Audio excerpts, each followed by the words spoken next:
So hello guys, this is my review of the uh, Beetlejuice movie. So basically, it's the second installment of the Beetlejuice. I guess you call it a duology. I hope it's only going to be two movies because I don't know, man. All the actors and actresses they seem to be getting quite old, so I don't know if they still could like uh act. I guess I don't know. That's a weird way to open my review. So I watched this movie. It was, I believe, 105 minutes. It was a great movie to me. At least it was a I rated a 8.5 out of 10 purely because of the point five is because of nostalgia. So that is yeah, that is my rating of the movie.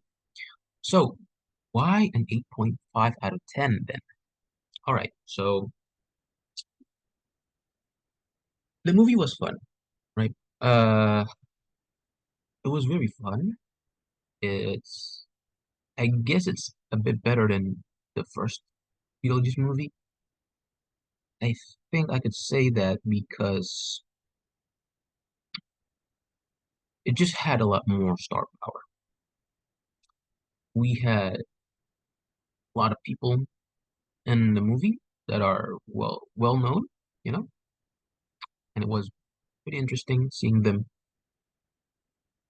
uh being casted as, different types of roles. So I'm not gonna get too into that because I guess it will be too big of a spoiler and wouldn't really be how do you say it? It would sort of ruin your watching experience. I like how this movie uh I believe it didn't had too much exposure to the media. Like I've not seen any kind of posters or any sort of promotion before this movie was screened. And I was kind of shocked that a lot of people are interested in watching Beetlejuice. It is a quite a interesting poster. Um, but I think I'm getting nowhere right now. Anyways, so here, the movie is a 8.5 out of 10. The story is great, it's funny, but it's very convoluted. It felt like the writers were thinking of way too many things and they put it all in one movie and everything felt a bit rushed. But at the same time, you could have you kind of feel like it's the way that it was supposed to happen, at least for me, because it's a Beetlejuice movie. It's a movie about a funny demon, right? It's it's a funny horror movie, but it's not like horror thriller, which you can't watch those like in nightmares, but it's more of a like a body horror movie. It's yeah, I could watch those, but this movie is it's it's really fun, but it was comfortable. It had way too many stories. I think, well, not too many stories. It had a lot of stories, but it doesn't feel like they. It doesn't. It feels confusing at first being introduced to these plot points, and once you get to it, it gets even more confusing. Till in the end, it actually had a. It actually got all the answered, even though some of them had a answer, I guess if you want to call it, that isn't really satisfying. So yeah, so I've identified like I guess four storylines in this movie. Now the first one that we get introduced is the death of Lydia's. I hope I got the name right. Lydia, the girl who could see the ghost. Now she's old. That sounds really sad. She's old, older, right? She has a daughter. She is now a widow, and her dad died, and her mom still lives. Her ex-mom, not ex-mom, her stepmom still lives. She, well, was interesting how the stepmom turned into a sort of just like modern, big modern artist. It was really interesting how it happened. And Lydia had her own show. I guess that's too much details, but this plot basically goes like this. So Lydia's dad dies. Now we're going back home to the old Beetlejuice home. We're gonna mourn there. We're gonna hold this ceremony and all that back at home. That's it. I think that's the first plot. And the second one is that we see this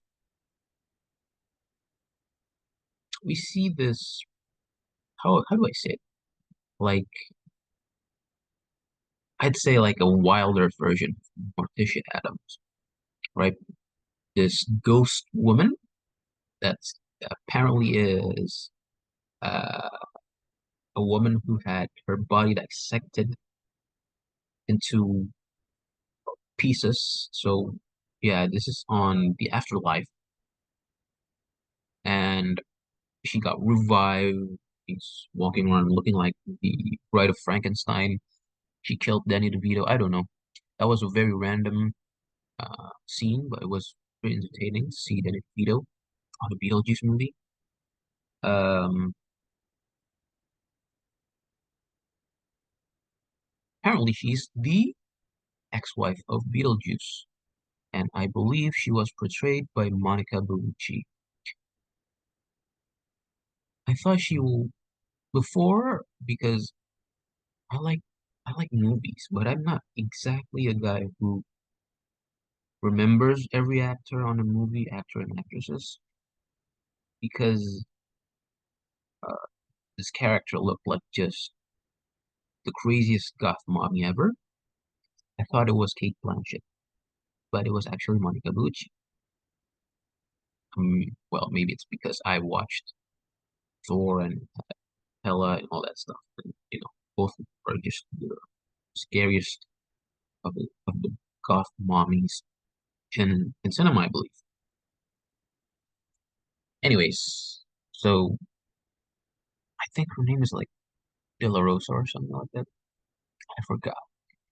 This character, uh, she goes around town killing dead people.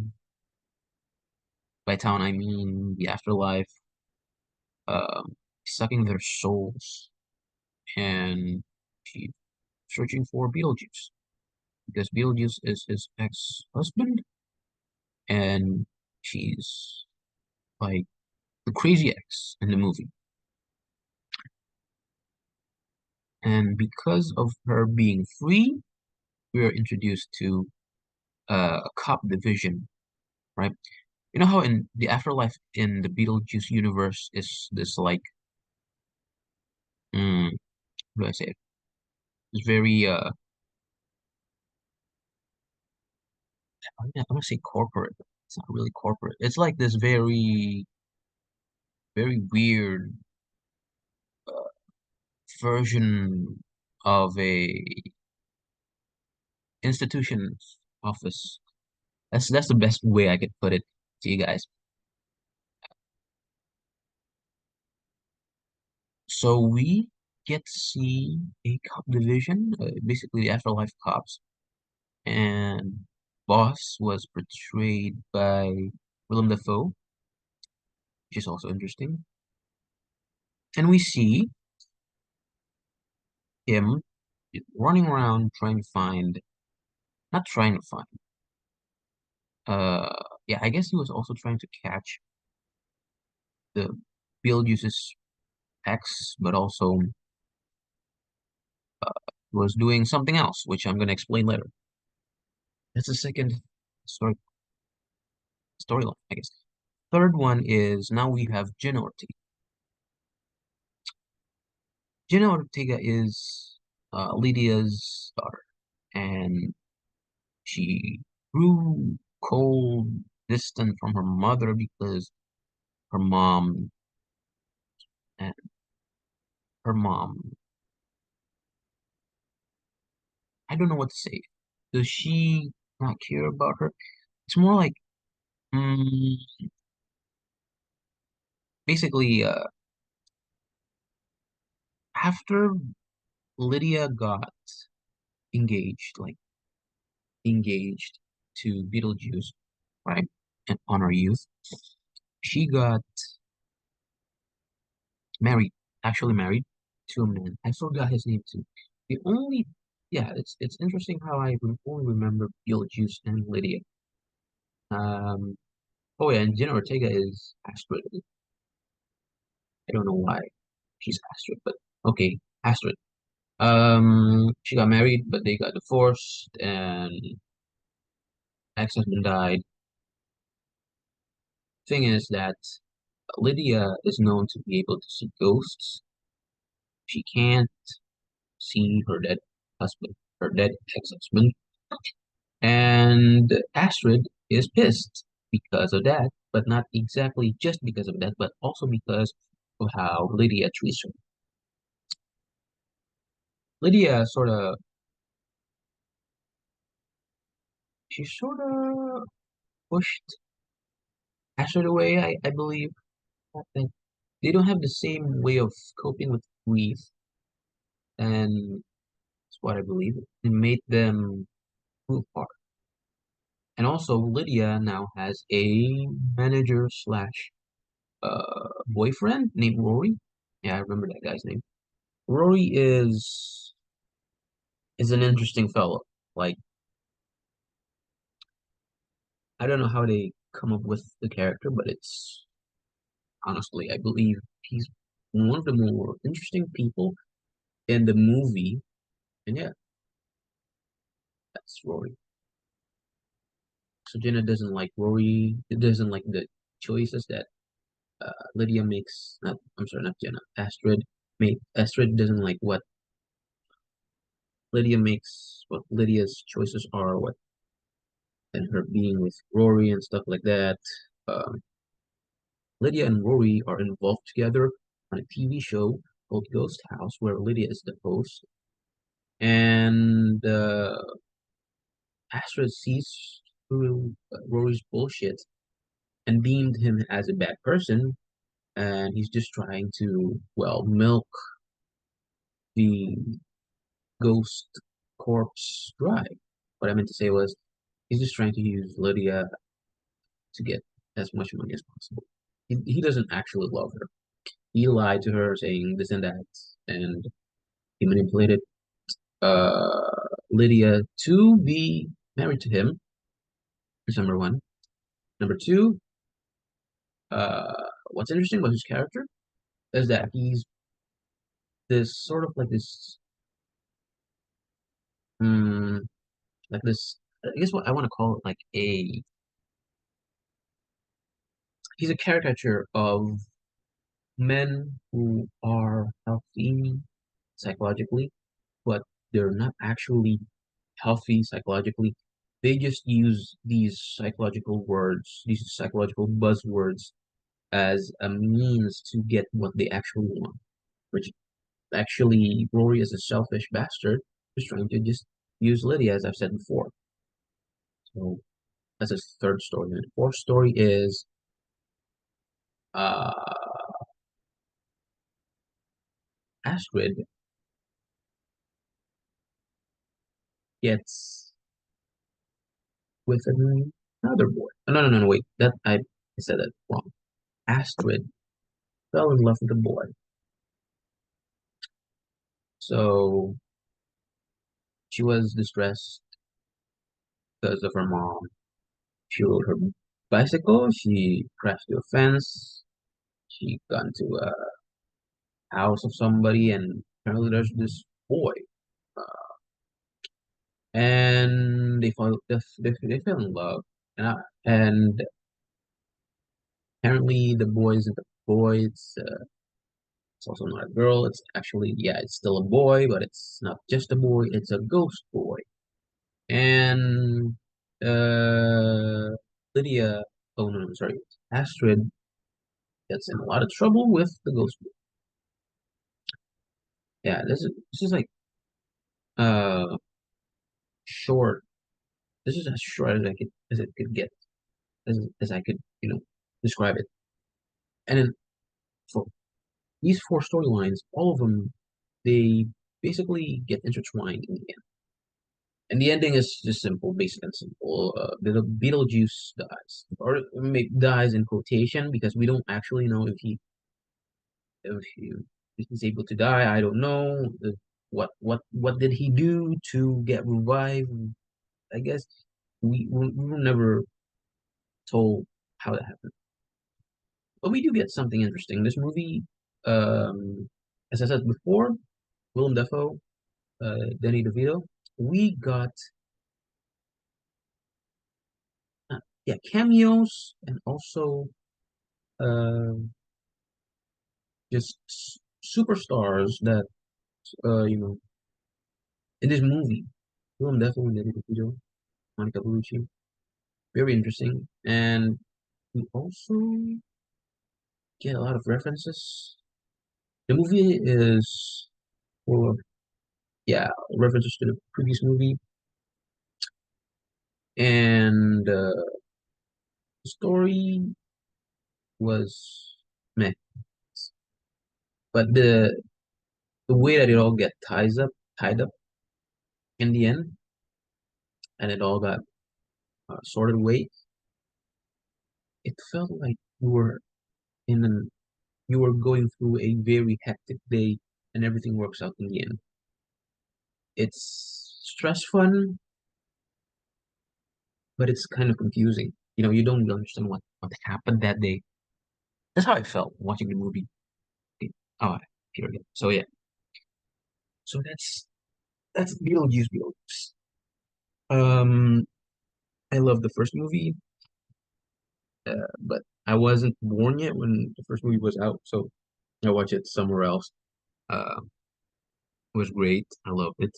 I loved seeing the clips online. The second movie barely had any promotion, as I said before, and it was also pretty good. And I think if you haven't watched the first movie, this movie will still be entertaining, but it just doesn't act uh, the punch that you needed, right? Because you haven't watched the first movie yet. It get a bit confusing, but it's just a bit confusing. Mostly, if you just follow the story of the movie, you'd understand it. So that is like the first part of the review. The second part is I'm going to talk about how all these four storylines correlate with each other, right? So, okay, the first storyline is uh, Lydia and her family goes back to the old house, the haunted house. That part, well, basically sets up how Lydia is going to meet Beetlejuice again, right? The second part, which is she's having daughter. Wait, I forgot the second. Oh, the second part is the Beetlejuice's ex-wife. We actually get the origin of Beetlejuice in this movie. What he actually is. Well, apparently he's a grave robber, and he is really old. Uh, he died. We don't exactly know how he died, but we do know that he killed his wife. And this part, it doesn't. It is this the second part, the second story. To me, it doesn't really serve like too much. Doesn't really make the story a lot more interesting. It gives you a bit more stress, yeah, but it doesn't make you feel like, oh my God, so what's gonna happen next? believe me, his ex-wife is just a non-threat. Actually, in the end, he's just gonna appear. She's threatening, yeah, but she's not exactly like she doesn't really matter in this movie.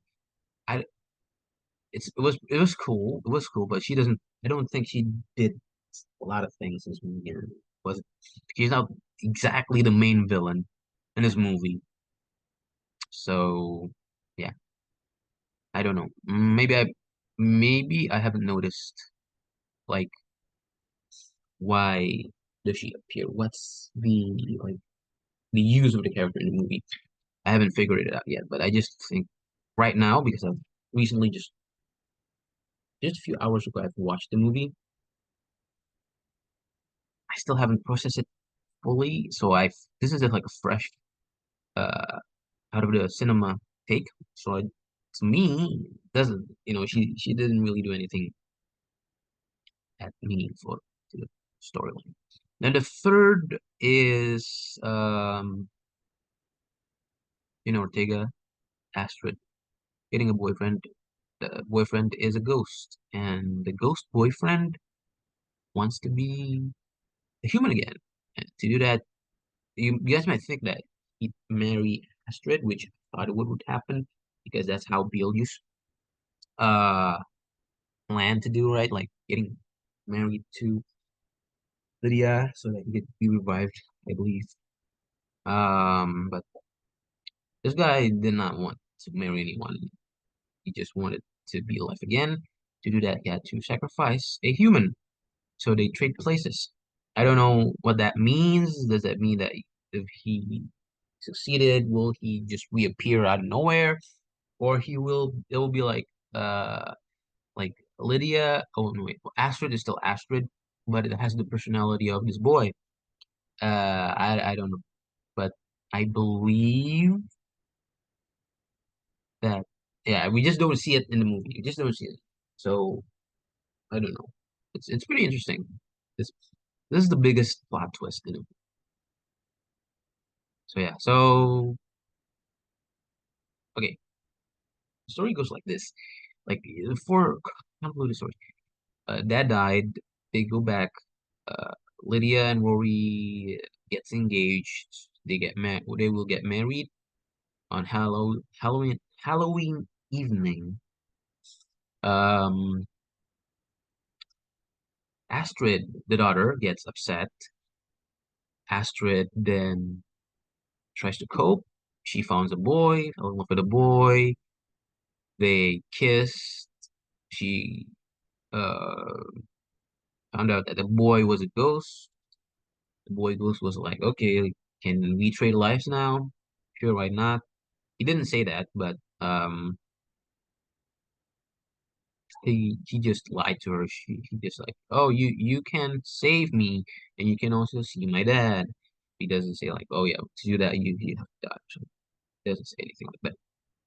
And then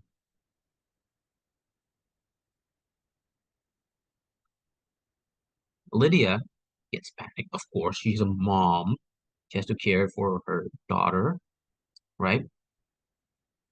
Tries to help her daughter, and she doesn't know what to do anymore. She calls on Beetlejuice. Beetlejuice helps her, and Beetlejuice is while all of this is happening, Beetlejuice is also trying to get away from his ex-wife.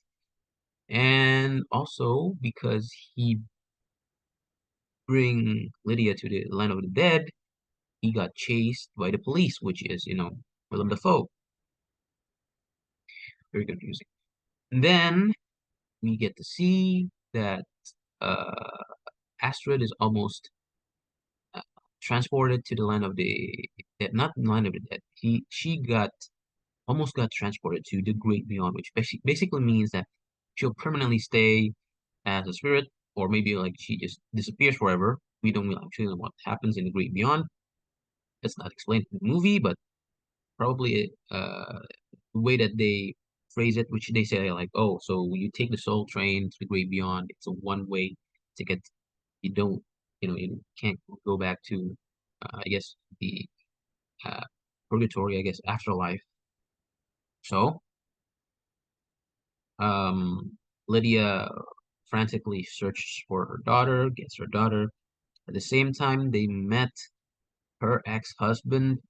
They got into this like, oh, warm family moment together. Uh, the husband is just a good guy, just nothing else. He's just a good guy. I guess might be thinking like, okay, so uh, Lydia gets rescued, but what happens to the boy, the ghost boy? Beetlejuice jinxed him. He threw him into hell. That's it. Literally, he's just, like I don't know if he's still alive or not, but he's just not he's not acting it. He's just put away. So yeah. Then oh yeah, I forgot to tell you that in order to in order to get help by Beetlejuice, Lydia agreed to help Beetlejuice too. How? By getting married to Beetlejuice.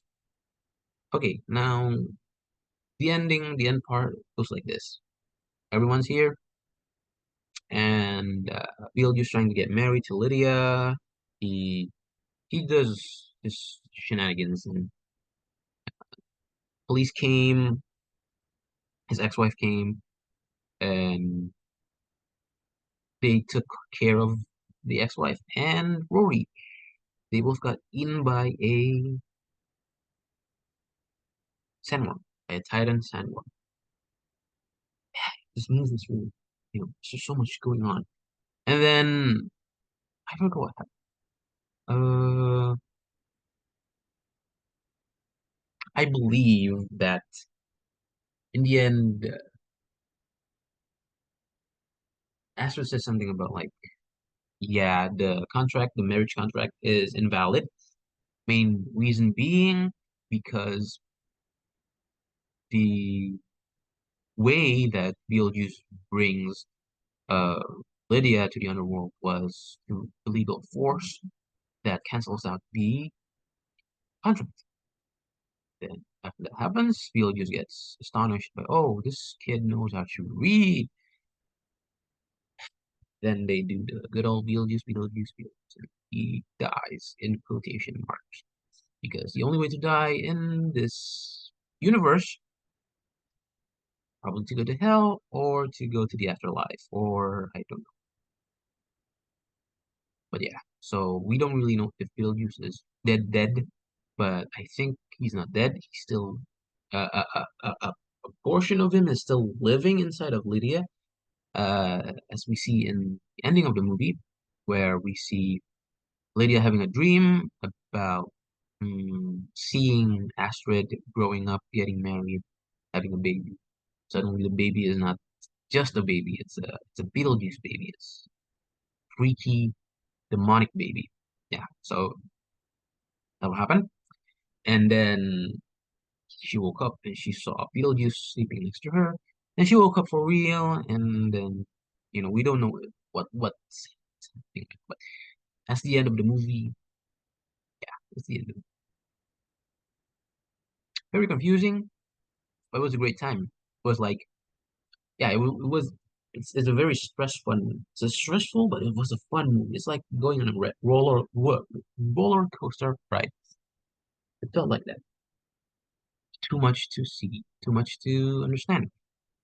Yeah, that's why I gave it an 8.5. The point 0.5 is for nostalgia points because I love this movie. I'm not this movie. The prequel. Um, I love the first installment of the Beetlejuice saga. It was really good, and I just loved it. It's just part of my childhood, even though I did not exactly experience the movie, but through the power of the internet and people who archive a lot of clips and media about Beetlejuice. I learned what Beetlejuice is. That was great. So yeah, the movie is an 8.5. That's my take. That's my hot take of the movie. Mm, I recommend you guys to watch it. If you just want to turn your brains off and just watch Michael Keaton. And yeah, Michael Keaton as Beetlejuice is amazing. I still don't get it. How he's actually also Batman and Beetlejuice. It's very confusing for me at least. So yeah, same way I don't understand how Jack Sparrow and Willy Wonka is the same person, but not a lot of people get that reference. Anywho, this is me signing off.